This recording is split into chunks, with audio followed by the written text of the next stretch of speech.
मुरली अमृत की धारा है धारा, जो देती दुखों से किनारा। मुरली अमृत की धारा है धारा, जो देती दुखों से किनारा। भूले जीवन में हो जाए शिव बाबा मुरली में समझाए। भूले जीवन में हो जाए शिव बाबा। ओम शांति। आज की तारीख है 11/11/2024 के बाबा के साकार महावाक्य।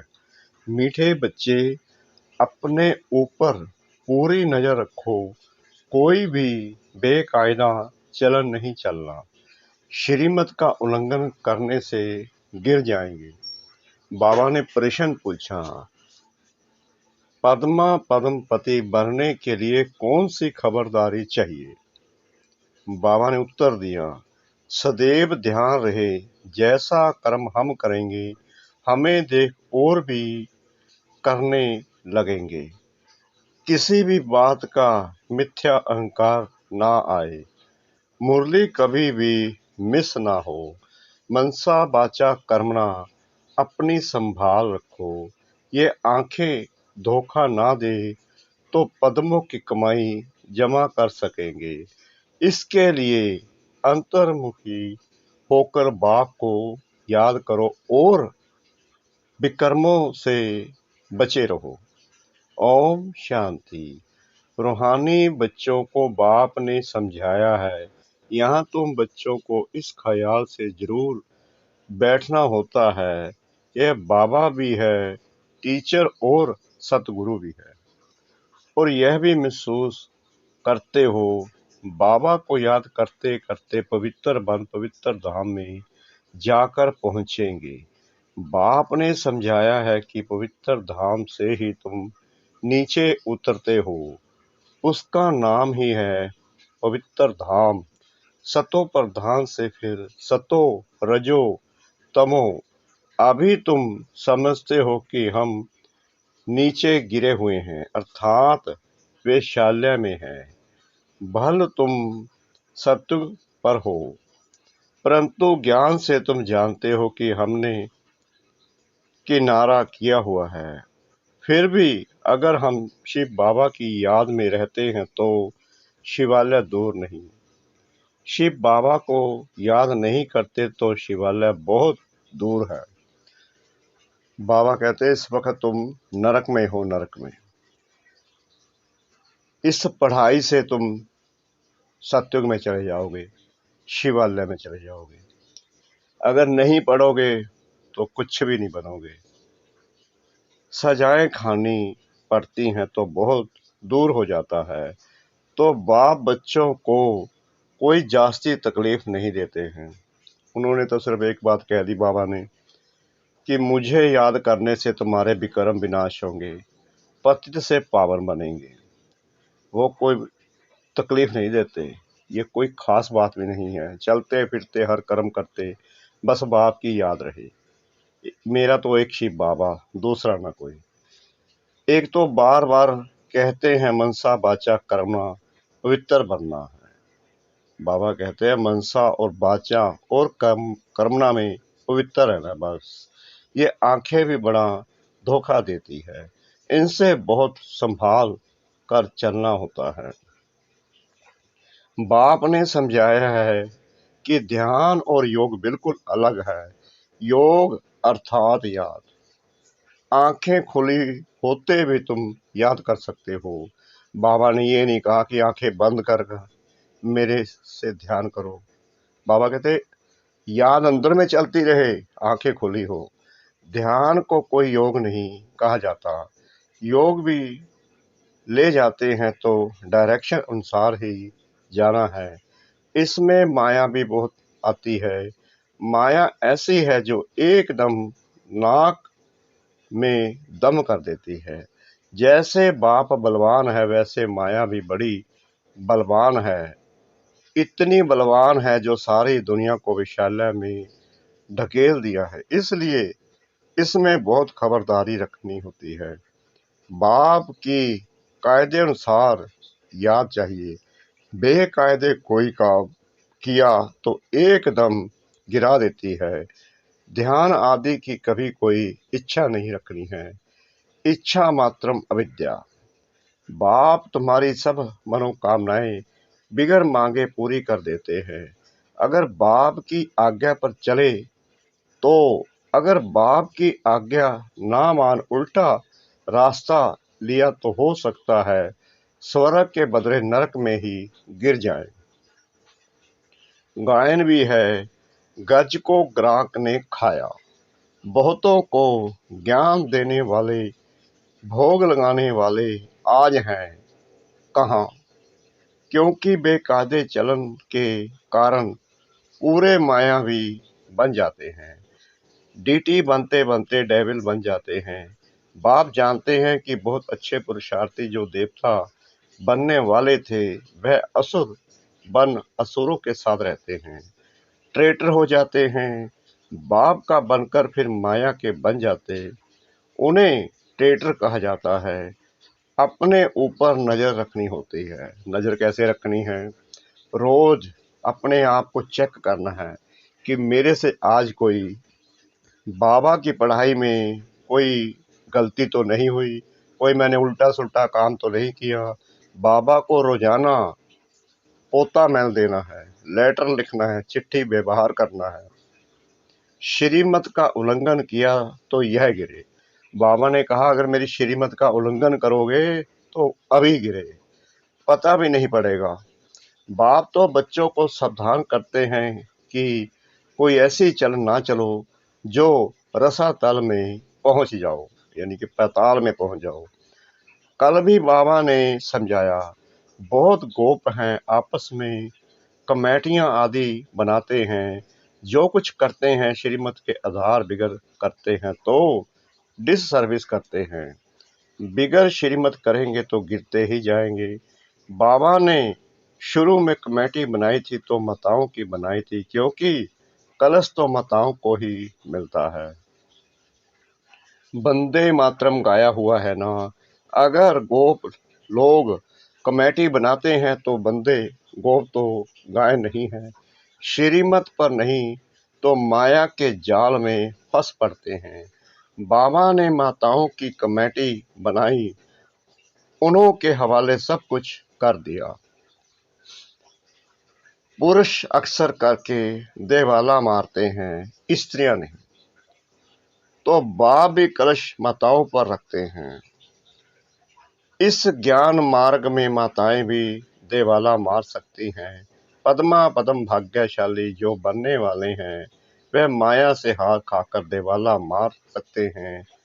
इसमें स्त्री पुरुष दोनों देवाला मार सकते हैं और मारते भी हैं। कितने हार खाकर चले गए, गोवा देवाला मार दिया ना। बाप समझाते हैं, भारतवासियों ने तो पूरा देवाला मारा है। माया कितनी जबरदस्त है जो समझ नहीं सकते हैं हम क्या थे, कहां से एकदम नीचे आकर गए हैं। यहाँ भी ऊंच चढ़ते चढ़ते फिर श्रीमत को भूल अपनी मत पर चलते हैं तो देवाला मार देते हैं। वो लोग तो देवाला मारते फिर 5-7 वर्ष बाद खड़े हो जाते हैं। यहाँ तो 84 जन्मों का देवाला मारते हैं, ऊंच पद पा न सके, देवाला मारते ही रहते हैं। बाबा के पास फोटो होता तो बतलाते, तुम कहेंगे बाबा तो बिल्कुल ठीक कहते हैं, ये कितना बड़ा महारथी था, बहुतों को उठाते थे, आज है नहीं, देवालय में है। बाबा घड़ी घड़ी बच्चों को सावधान करते रहते हैं। अपनी मत पर कमेटियां आदि बनाना, इसमें कुछ रखा नहीं है। आपस में मिलकर झगमुई करना, ये ऐसा करता था, फलाना ऐसा करता था, सारा दिन यही करते रहते हैं। बाप से बुद्धि योग लगाने से ही सतो प्रधान बनेंगे। बाप का बने और बाप से योग नहीं तो घड़ी घड़ी गिरते रहेंगे। कनेक्शन ही टूट पड़ता है, लिंक टूट जाए तो घबराना नहीं चाहिए। माया हमें इतना तंग क्यों करती है? कोशिश कर बाप के साथ लिंक जोड़नी चाहिए, नहीं तो बैटरी चार्ज कैसे होगी। सही बात है, अगर हम बाबा को याद करेंगे तभी तो बाबा से जुड़े रहेंगे। बाबा कहते हैं जब मेरे साथ जुड़े रहेंगे तभी तो आपकी बैटरी चार्ज होगी। विकर्म होने से बैटरी डिस्चार्ज हो जाती है। अगर कोई पाप कर्म करते हो तभी मुझसे दूर हो जाते हो, तुम्हारी बैटरी भरती ही नहीं। शुरू में कितने ढेर के ढेर बाबा के आकर बने, भट्टी में आए फिर आज कहाँ हैं? गिर पड़े क्योंकि पुरानी दुनिया याद आई। अभी बाप कहते हैं मैं तुमको बेहद का वैराग्य दिलाता हूँ, इस पुरानी दुनिया से दिल नहीं लगाओ, दिल स्वर्ग से लगानी है। यानी कि तुम्हारी बुद्धि मेरे पास जुड़ी रहनी चाहिए स्वर्ग में। अगर ऐसा लक्ष्मी नारायण बनना है तो मेहनत करनी पड़ेगी। सभी कहते हैं कि मैं लक्ष्मी नारायण बनूंगा, मैं बनूंगा, तो बाबा कहते हैं बुद्धि योग तो मेरी तरफ लगाओ। बुद्धि योग एक बाप के साथ होना चाहिए। पुरानी दुनिया से वैराग्य, सुख धाम और शांति धाम को याद करो। जितना हो सके उठते बैठते चलते फिरते बाप को याद करो। यह तो बिल्कुल ही सहज है। तुम यहाँ आए ही हो नर से नारायण बनने के लिए। सबको कहना है कि अब तमो प्रधान से सतो प्रधान बनना है, क्योंकि रिटर्न जर्नी होती है। वर्ल्ड की हिस्ट्री ज्योग्राफी रिपीट माना, नरक से स्वर्ग फिर स्वर्ग से नरक, यह चक्कर फिरता ही रहता है। बाप ने कहा है यहाँ सब दर्शन चक्करधारी होकर बैठो।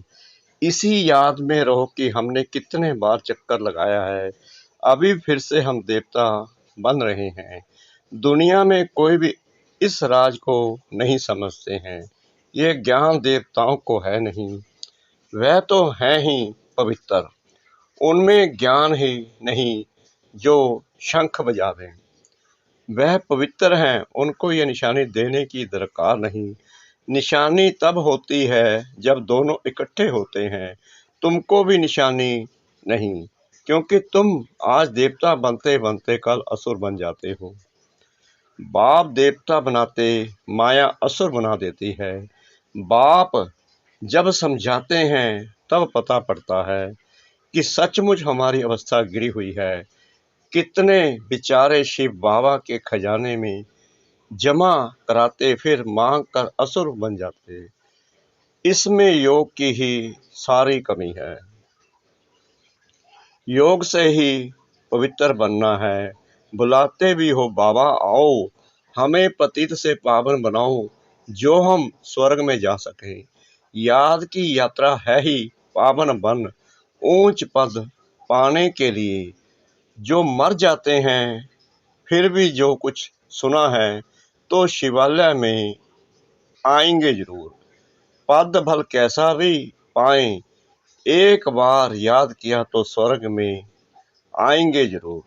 बाकी ऊंच पद पा न सके, स्वर्ग का नाम सुनकर खुश होना चाहिए। फेल हो पाई पैसे का पद पा लिया, इसमें कुछ नहीं हो जाना है। फीलिंग तो आती है ना, मैं नौकर हूँ, पिछाड़ी में तुम्हें सब साक्षात्कार होंगे कि हम क्या बनेंगे, हमसे क्या विकर्म हुआ है जो ऐसी हालत हुई है। मैं महारानी क्यों नहीं बनूं? कदम कदम पर खबरदारी से चलने से तुम पद्मा पद्मपति बन सकते हो। मंदिरों में देवताओं को पद्म की निशानी दिखाते हैं, दर्जे में फर्क हो जाता है। आज की राजाई का कितना दबदबा रहता है तो अलग काल का। सदा काल के राजा तो बन न सके, तो अभी बाप कहते हैं तुम्हें लक्ष्मी नारायण बनना है तो पुरुषार्थ भी ऐसा चाहिए। कितना हम औरों का कल्याण करते हैं। अंतर्मुख हो कितना समय बाबा की याद में रहते हैं। अभी हम जा रहे हैं अपने स्वीट होम में, फिर आएंगे सुख धाम में। यह सब ज्ञान का मंथन अंदर में चलता रहे। बाप ने ज्ञान और योग दोनों हैं। बाप में ज्ञान और योग दोनों हैं, तुम्हारे में भी होना चाहिए। जानते हो, हमें शिव बाबा पढ़ाते हैं तो ज्ञान भी हुआ और याद भी हुई। ज्ञान और योग दोनों साथ साथ चलता है।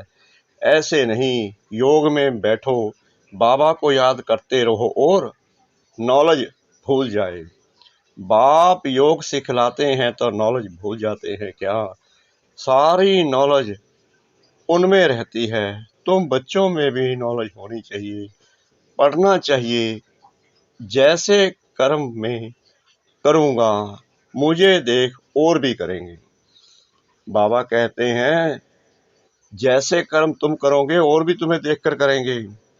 मैं मुरली नहीं पढ़ूंगा तो और भी नहीं पढ़ेंगे। मिथ्या अहंकार आ जाता है तो माया झट बार कर देती है। कदम कदम बाप से श्रीमत लेते रहना है, नहीं तो कुछ ना कुछ विक्रम बन जाते हैं। बहुत बच्चे भूले करते बाप को नहीं बताते तो अपनी सत्यानाश कर लेते हैं। बाबा से छुपा लेते हैं, बाबा को सच सच नहीं बताते, पोता मैं नहीं देते तो अपना ही सत्यानाश कर लेते हैं। गफलत होने से माया थप्पड़ लगा देती है, वर्थ नॉट ए पेनी बना देती है। अहंकार में आने से माया बहुत विक्रम कराती है। बाबा ने ऐसे थोड़ी कहा है, ऐसी ऐसी पुरुषों की कमेटियां बनाओ। कमेटी में एक दो समझू सियानी बच्चियां जरूर होनी चाहिए, जिनकी ही राय पर काम हो। कलश तो लक्ष्मी पर रखा जाता है ना। गायन भी है, अमृत पिलाते थे, फिर कहाँ यज्ञ में बिगन डालते थे। अनेक प्रकार के बिगन डालने वाले हैं, सारा दिन यही झरमुई जगमुई की बातें करते रहते हैं। यह बहुत खराब है। कोई भी बात हो तो बाप को रिपोर्ट करनी चाहिए। सुधारने वाला तो एक ही बाप है। तुम अपने हाथ में लाओ नहीं उठाओ। तुम बाप की याद में रहो, सभी को बाप का परिचय देते रहो, तब ऐसा बन सकेंगे। माया बहुत कड़ी है, किसको नहीं छोड़ती। सदैव बाप को समाचार लिखना चाहिए, डायरेक्शन लेते रहना चाहिए। यूं तो डायरेक्शन सदैव मिलते रहते हैं। ऐसे तो बच्चे समझते हैं। बाबा ने तो आपे ही इस बात पर समझा दिया। बाबा तो अंतर्यामी हैं। बाबा कहते नहीं, मैं तो नॉलेज पढ़ाता हूँ, इसमें अंतर्यामी की बात नहीं। भगवान शिव कहते हैं कि मैं अंतर्यामी नहीं हूँ, मैं तो नॉलेज पढ़ानी है, मैं तो ड्रामा के साथ बंधा हुआ हूँ। हाँ, यह जानता हूँ कि ये सब मेरे बच्चे हैं। हर एक शरीर के अंदर मेरे बच्चे हैं। बाकी ऐसे नहीं कि बाप सभी के अंदर विराजमान है। मनुष्य तो उल्टा ही समझ लेते हैं। बाप कहते हैं मैं जानता हूँ कि सभी तख्त पर आत्मा विराजमान है। यह तो कितनी सहज बात है। सभी चैतन्य आत्माएं अपने अपने तख्त पर बैठी हैं, फिर भी परमात्मा को सर्वव्यापी कह देते हैं। आजकल के सन्यासी लोग जो हैं वो यही कहते हैं कि परमात्मा सब में है। मेरे अंदर परमात्मा, तेरे अंदर परमात्मा। अगर परमात्मा सबके अंदर है तो एक दूसरे से लड़ाई झगड़ा पाप कर्म क्यों करते हैं? भगवान पाप तो नहीं करना सिखाते या लड़ाई झगड़ा तो नहीं सिखाते अगर सबके अंदर हो। भगवान कहते हैं कि मैं सिर्फ परम धाम में रहता हूँ। मैं ये जानता हूँ जो ये आत्माएं हैं उनका मैं बाप हूँ, क्योंकि मैं परम आत्मा हूँ। ये आत्मा है, मेरे बच्चे हैं। बाप कहते हैं तुमने मेरी बहुत गलानी की है। विश्व के मालिक बनाने वाले को तुमने गाली दी है। क्योंकि सर्वव्यापी कह देते हैं, कन कन में है, ठिक्कर बित्तर में है। बाबा इसको सब तो बड़ी गाली कहते हैं। इसलिए बाप कहते हैं यदा यदा ही बाहर वाले यह सर्वव्यापी का ज्ञान भारतवासियों से सीखते हैं, जैसे भारतवासी उनसे हुनर सीखते हैं वह फिर उल्टा सीखते हैं। तुम्हें तो एक बाप को याद करना है और बाप का परिचय भी सबको देना है। तुमने मुझे याद भी करना है, मेरा परिचय भी देना है। बाबा कहते यही मेरी श्रीमत है। तुम हो अंधों की लाठी, लाठी से राह बतलाते हैं ना। अच्छा, मीठे मीठे सिकला दे बच्चों प्रति मात पिता बाप दादा का याद प्यार और गुड मॉर्निंग। रूहानी बाप की रूहानी बच्चों को नमस्ते। हम रूहानी बच्चों की रूहानी बाप दादा को श्रद्धा भरी प्रेम भरी नमस्ते। शुक्रिया बाबा, शुक्रिया बाबा, शुक्रिया बाबा, इस मीठी मीठी मीठी मुरली के लिए। धारणा के लिए मुख्य सार नंबर 1, बाप की आज्ञा अनुसार हर कार्य करना है। कभी भी श्रीमत का उल्लंघन ना हो, तब ही सर्व मनोकामनाएं बिना मांगे पूरी होंगी। ध्यान दीदार की इच्छा नहीं रखनी है, इच्छा मात्रम अविद्या बनना है। नंबर 2, आपस में मिलकर जन्मोई जगमोई यानी कि एक दूसरे का परचिंतन नहीं करना है। अंतर्मुख हो अपनी जांच करनी है कि हम बाबा की याद में कितना समय रहते हैं। ज्ञान का मंथर अंदर चलता है। वरदान सतगुरु परमपिता परमात्मा जी का हर आत्मा के संबंध संपर्क में आते सबको दान देने वाले महादानी वरदानी भव। सारे दिन में जो भी संबंध संपर्क में आए उसे कोई ना कोई शक्ति का, ज्ञान का, गुण का दान दो। आपके पास ज्ञान का भी खजाना है तो शक्तियों और गुणों का भी खजाना है, तो कोई भी दिन बिना दान दिए खाली ना जाए, तब कहेंगे महादानी। 2 दान शब्द का रूहानी अर्थ है सहयोग देना। तो अपनी श्रेष्ठ स्थिति के वायुमंडल द्वारा और अपनी वृत्ति के वाइब्रेशन द्वारा हर आत्मा को सहयोग दो, तब कहेंगे वरदानी। स्लोगन जो बाप दादा और परिवार के समीप हैं उनके चेहरे पर संतुष्टता, रूहानियत और प्रसन्नता की मुस्कुराहट रहती है। जो बाप दादा और परिवार के समीप है उनके चेहरे पर संतुष्टता, रूहानियत और प्रसन्नता की मुस्कुराहट रहती है। ओम शांति।